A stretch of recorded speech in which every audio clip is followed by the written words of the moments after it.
Hi guys, it's Oksana with you. How is your mood today? Hope everything is fine. I do appreciate your involvement and listening to our podcast. So, children of all ages, welcome to a world of wonder and imagination. Welcome to Experts Adventures in Russia, where we peel back the curtain of time to explore the rich tapestry of Soviet animation that has enchanted viewers around the world.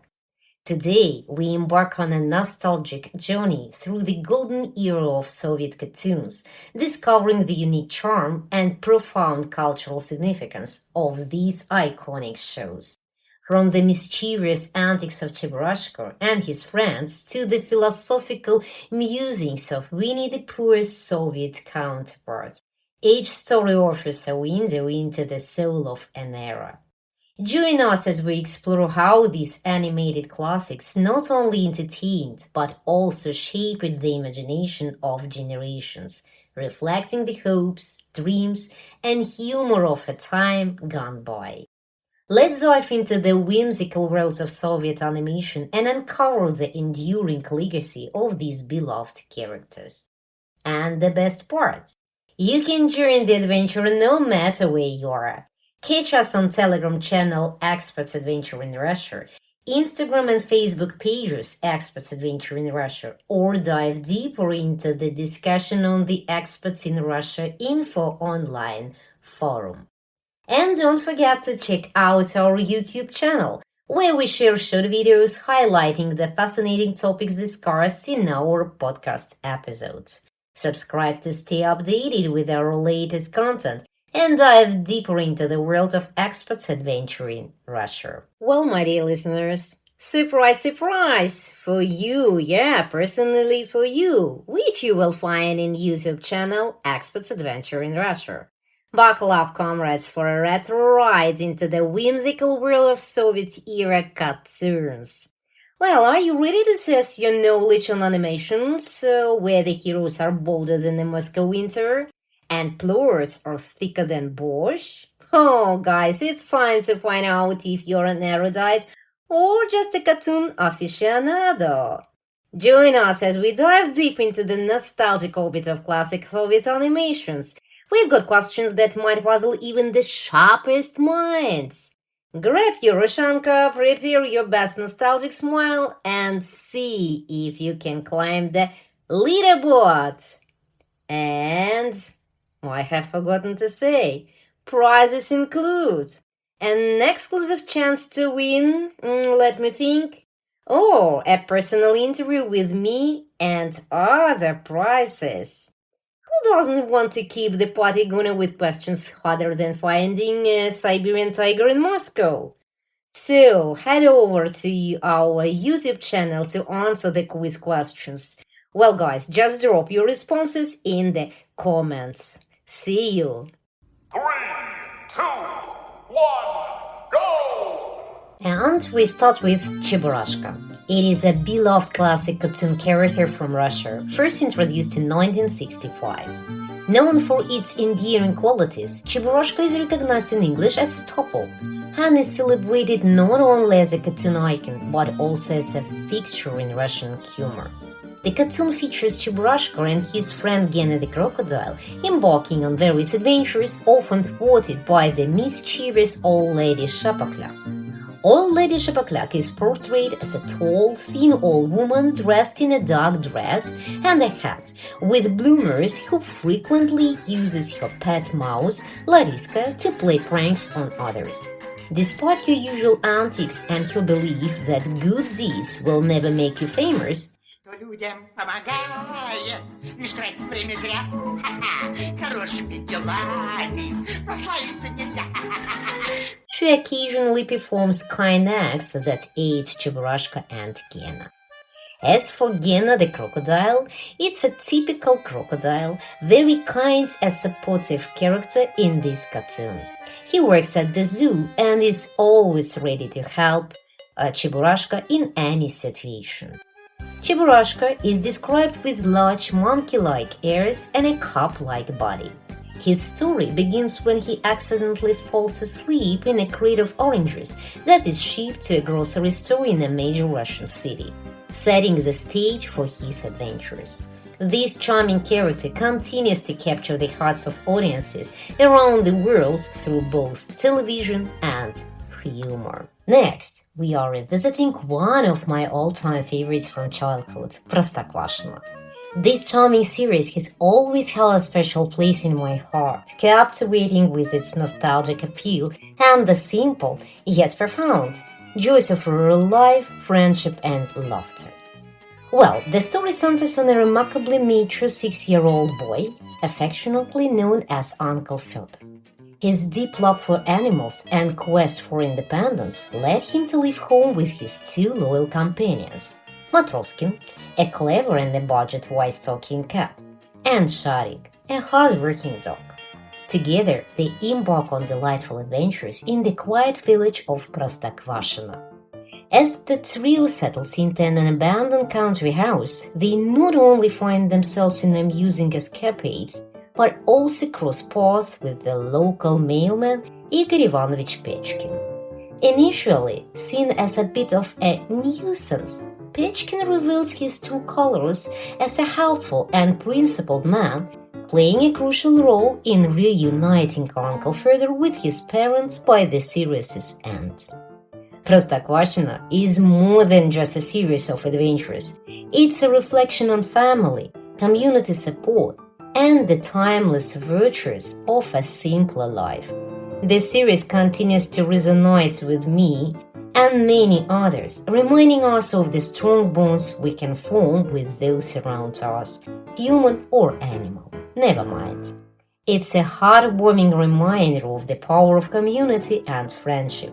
And I'm thrilled to share why it means so much to me. Well, guys, I can't but admit another my favorite one. The endlessly entertaining world of Ну, погоди! Ну погоди, or Just You Wait in English, a show that has brought laughter to countless viewers since its debut in 1969. Much like Tom and Jerry, this series thrives on the classic chase. However, it features a mischievous wolf and a clever hare, set against the vivid tableau of the Soviet life. The magic of Just You Wait lies in its blend of witty dialogue, slapstick comedy, and vibrant animation, which has made it a beloved staple across generations.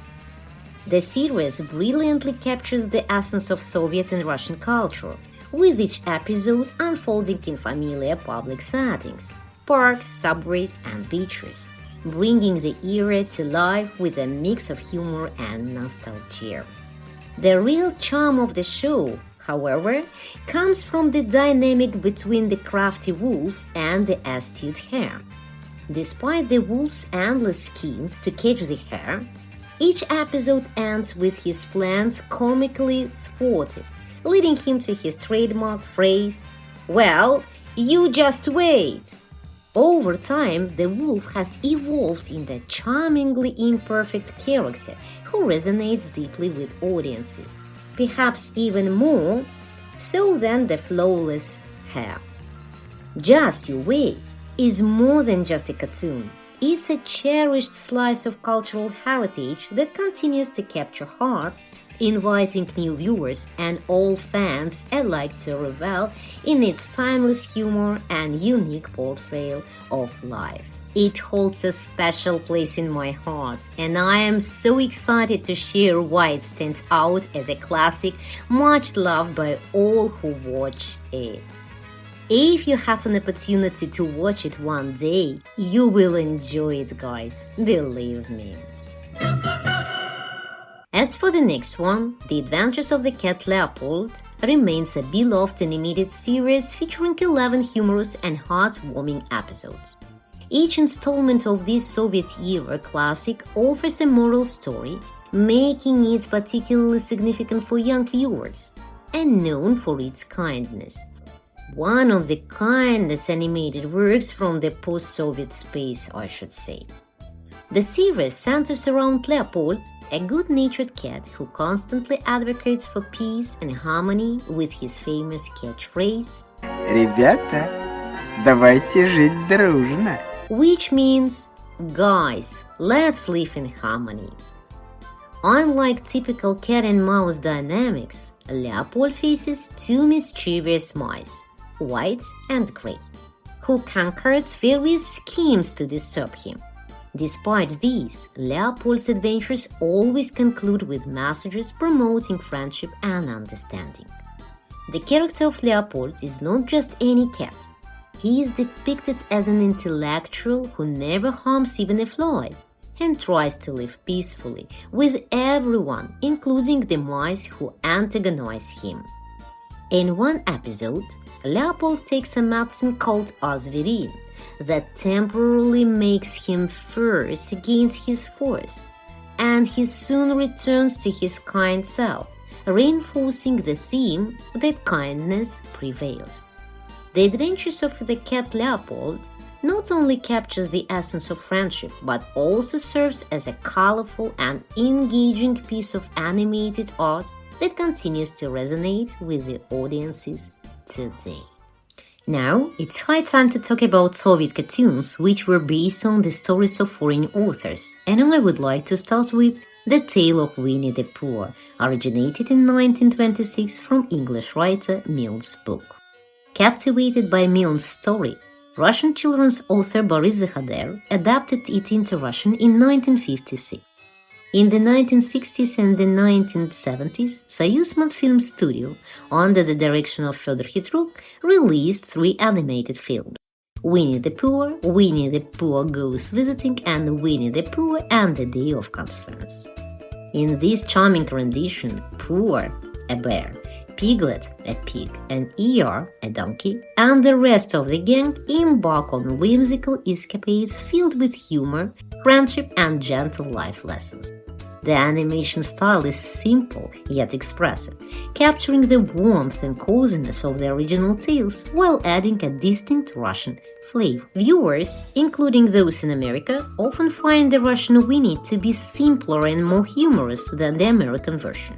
The Russian Pooh bears a closer resemblance to a real brown bear with distinctively untoy-like proportions and more coherent physical depiction.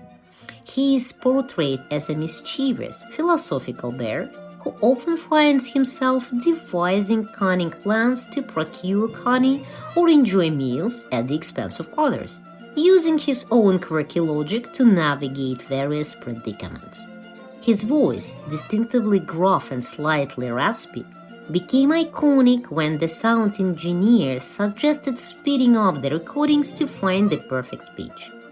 Known for spontaneously crafting simple, catchy songs filled with nonsensical lyrics like Soviet Winnie's musical interludes have become endearingly iconic, memorized, and beloved by generations of Russians. Many of his phrases became famous quotes, and here I give you both English and Russian versions to avoid any nuance getting lost in translation. Кто ходит в гости по утрам, тот поступает мудро. Известно всем тарам-парам, на то оно и утро. The one who visits friends at dawn is wiser than the rest. It's known well, тарам-парам, such timing is the best. Фу, тебе что намазать? Меду или сгущенного молока? Тебе меду или того и другого? И того и другого, и можно без хлеба. Poor, what do you want on the bread? Honey or condensed milk? Both, and no need for the bread. Well, another one is the Bremen Town Musicians, a Soviet cult classic that has resonated with me deeply since childhood. This animated treasure, inspired by the Brothers Grimm fairy tale, brings a unique twist to the story with its catchy soundtrack that cleverly incorporates elements of Western rock and roll. The cartoon film chronicles the journey of a quirky ensemble, a donkey, a dog, a cat, a rooster, and their charismatic leader, the troubadour, as they set out to entertain the king and his court. However, their plans take an unexpected turn due to a romantic twist that sees them ousted from the palace. On the third, they roam the countryside, where a dreamy duet under the moonlit sky, and encounters the crafty bandits showcase their resilience and creativity. The charm of the Bremen town musicians lies not just in its vibrant animation and memorable music, but also in its storytelling, which weaves together humor, themes of freedom, courage, and love. Each character, with their individual quirks and aspirations, brings a layer of depth to the tale, making it a story of triumph and the pursuit of dreams against all odds. This cartoon film has a special place in my heart, captivating me with its lively characters and their musical escapades. It's a story that celebrates the spirit of adventure and the belief that anyone, no matter how small or seemingly insignificant, can achieve greatness. Join me as we explore why the Bremen town musicians continue to be a beloved masterpiece, enchanting new audiences and those of us who are revisiting our childhood memories. And the last for today's podcast topic, guys. Junior and Carlson, a Soviet animated film based on the trilogy of Swedish writer of fiction and screenplays Astrid Lindgren, the same one who wrote Pippi Longstocking. The Soviet adaptation of this story for children seems to be the only screen version of it, and if I'm not mistaken, it has never been put off the screen in other countries. Russian versions of world-famous stories, Junior and Carlson Who Lives on the Roof. Carlson Who Lives on the Roof is a very short, plump and overconfident man who lives in a small house hidden behind a chimney on one of the roofs of Stockholm. The main feature of Carlson is that he can fly thanks to a small propeller on his back, which is activated by a button on the stomach. Carlson becomes the best and only friend of a little boy, who is usually referred to as Junior, and lives in an apartment of the same building with Mom and Dad. Being quite mischievous, Carlson often gets Junior into trouble, for example, leaving a mess and disappearing when Junior's parents come back home. In the trilogy of Lindgren, Junior is a rather spoiled child loved by both parents and friends. However, in the Soviet cartoon, he appears as a lonely boy with no friends at all and deprived of parental attention. In the book, his mom is a housewife, but in the Soviet cartoon, she goes to work as most Soviet women. The image of Carlson in the cartoon is significantly softened. He looks more like a funny prankster who doesn't want to part with his childhood. In the cartoon, the favorite food of Carlson is jam, and in the book, he loves meatballs and whipped cream cake, as well as other cakes and pastries. This change was probably dictated by Soviet reality. There, the jam was more common than meatballs and even more so than whipped cream cake and pastries. So guys, and again, we have a clear picture that Soviet cartoons teach us to be kind, friendly and optimistic. And there you have it, dear listeners, a whirlwind journey through the enchanting world of Russian animation. From the whimsical escapades of Cheburashka to the heartwarming tales of friendship in Masha and the Bear, we hope you've enjoyed this delightful exploration of timeless classics and cherished favorites. As we bid farewell to these beloved characters and their captivating stories, may their enduring charm continue to brighten our days and inspire us to embrace the magic of imagination. Thank you for joining us on this adventure, guys, and until next time, keep dreaming, keep smiling, and keep watching. Thank you. Bye-bye.